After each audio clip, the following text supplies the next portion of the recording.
My work basically consists of inspecting and investigating offshore. The inspections are normally planned, so we go offshore in order to check that there is compliance with health and safety law. And in terms of investigations, now they're normally reactive. So I'd react to cases of occupational health disease, and I would go offshore to investigate the causes of those. My first training was as a nurse, and it was as a consequence of that at one stage, as a trained nurse, I ended up working in industry.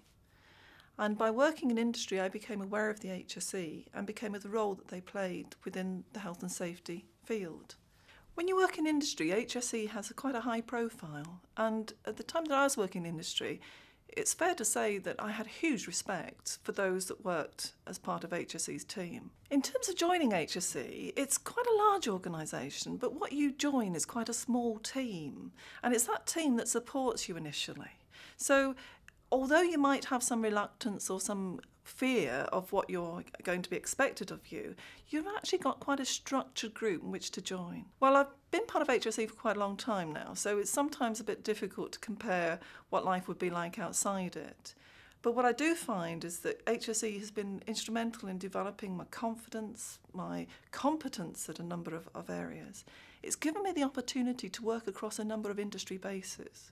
So I've inspected just about everything from bakeries through to slaughterhouses, including the hazardous installations environment in which you're dealing with large chemical plant.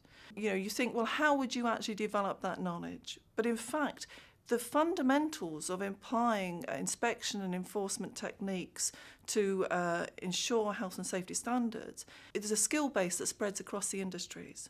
But what happens with HSE is that they develop your knowledge by working alongside others and hence knowing what the primary hazards are in each industrial environment.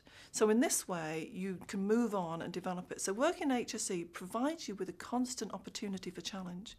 For me, the best part of this job is actually dealing with people, and it's getting information from people and ensuring that that information is used to their best interest.